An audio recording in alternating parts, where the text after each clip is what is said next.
Hi, my name's Phil. I like talking about politics, and in this video I'd like to discuss a report on what Defence Secretary Grant Shapps has been advising Conservative MPs to do in order to win re-election.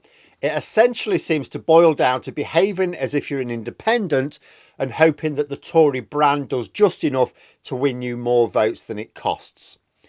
And I wonder what Rishi Sunak and Chief Strategy Isaac Levidow think of this. I can actually see them approving of it because in theory, the idea is sound, but there's a small flaw. So before I go over my thoughts, what does the report in the Times cover? Well, Shapps has apparently held meetings where he shared with MPs the benefits of his research. He suggested that they should focus on local issues, indeed focus on, the term used was extreme localism. This would be a bit like the ULEZ issue with the Uxbridge by-election last year, for example. Actively presenting themselves as being very distant from Westminster rather than a useful insider. And that has merit. Given that nobody believes that the Conservatives will be in power after the election, pitching yourself as someone who's going to influence spending decisions and legislations, that's not going to work on most voters. And it's worth saying to them as well, because bear in mind that the vast majority of Conservative MPs right now were not MPs when Labour were last in power. So all of them have become used to campaigning on the idea that they are an influential voice within government. That is no longer going to be the case. So I would absolutely get Conservative candidates to sort of realise the shift here. And the distancing is exactly what the two main Conservative mayoral candidates did at the recent elections. Ben Housh and Andy Street both emphasised their distance from Westminster, that they didn't have to do what Sunak says. Really laying on the, I'm independent, really. I know I have a blue rosette, but I'm really independent. They laid it on very thick without ever answering why they weren't simply standing as actual independents then. But Housham won and Street came close, so the strategy cannot be accused of being a hopeless failure. You might even suppose that Tory strategists are on the quiet, supporting or even suggesting tactics like this.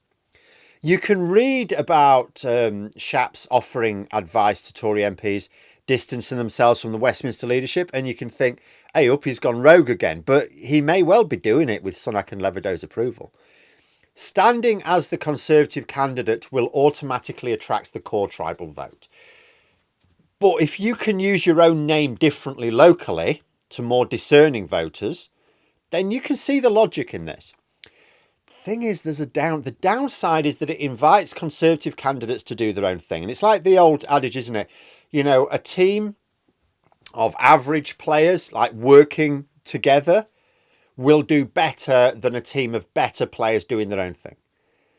You know, you're telling candidates to essentially manage their own campaign. That could backfire. It could backfire quite badly. In theory, if a candidate is in tune with local issues and they're intelligent and they push those local issues in a way which is not antagonistic with party policy, then yes, you can see how it's a win-win situation here. Undecided voters may think, well, Sunak's a fool, but at least my local Conservative seems to have his or her head screwed on right. They're more sensible. I'll vote for them in the hope that they get to shape the post-election future of the party. However, I have a very dim view of the strategic capabilities of most parliamentary candidates, not just in the Conservative Party. Frankly, but if you look at the Conservative Party specifically, look at how dumb many of the members of the cabinet are. And imagine they're supposed to be the cream of the crop. I mean, Rishi Sunak gave a speech on Monday, which was supposed to grab the headlines and let him regain the initiative. But what was in the headlines over the next few days? It was not Rishi Sunak. No, his Minister for Common Sense banging on about rainbows. Sunak's speech was almost completely sidelined in the news by a member of his own cabinet. And this is the top talent. Imagine how crap the rest are. There are essentially two major pitfalls that I can see. The first is a candidate taking the message to heart and pushing local issues, but doing so in a way which brings them into conflict with their own party's manifesto or general policies. You know, that conflict will then be picked up on, even in the media. Remember, I mean, I know the media largely bats for the Conservatives, but clicks are more important. If there's any sort of drama going on, they'll report on it. You know, so if this gets discussed at a national level, it just makes the party look disunited. undisciplined. During an election campaign, you normally give candidates very carefully researched lines to use. You don't let them go off-piste. Letting them do their own thing seems like an accident waiting to happen. Second issue is for candidates who use this encouragement of freedom to completely ignore real local issues and pretend that their own hobby horse is important to locals. In other words, you create more copies of Andrea Jenkyns. Yesterday, she launched her own manifesto. Most of it was meaningless waffle, like strengthening our local economies to meet future needs. Like, yeah, everyone would like to do that. What does that mean exactly? What are you going to do? Oh, you're not going to say? All right, then. But where a policy could be discerned, it was in opposition to her party's official line. She called it a common sense manifesto. Because, of course, she did. That's what they do now. Imagine Conservative candidates all over the country coming up with their own manifestos, all very different to each other and all very different to the National Manifesto, and hoping nobody bothers to point it out. People will point it out. Essentially, what I would say about Shapps' intervention here is the ideas behind it are absolutely sound. The national campaign under Sunak has been a shambles. It's clear there's no plan. There's never been a plan. There's no consistency of approach. You look at Labour's election campaign launch yesterday, because that's what it was. I went to a local event afterwards where the Shadow Education Secretary was attending. We got hold of the cards which Starmer was brandishing at the main launch in Essex, right? It pulls out. It's not just a card like we're supposed to put in our wallet back in 1997. It pulls out, and the 6 so-called first steps, on the back of them it says how each one is going to be paid for. Now, imagine Sunak trying to launch something like this. At some point, Sunak is going to need a major campaign launch. He will probably do it as he announces the date itself, because he gets to dictate the timetable. But imagine Sunak trying to do anything like the Labour launch yesterday, with lots of guests turning up as well, talking about, their own experiences in the particular policy area that was being discussed. Couldn't happen. I mean, what could Sunak even do?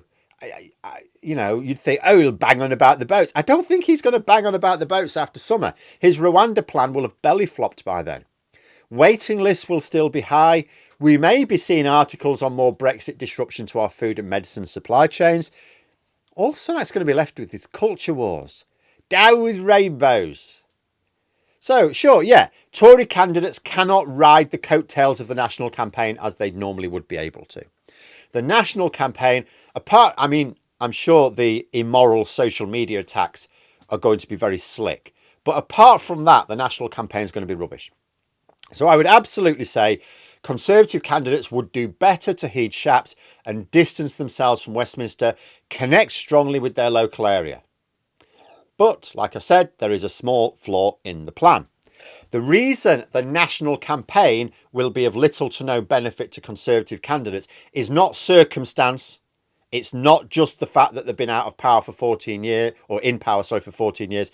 It is because Rishi Sunak is a political imbecile.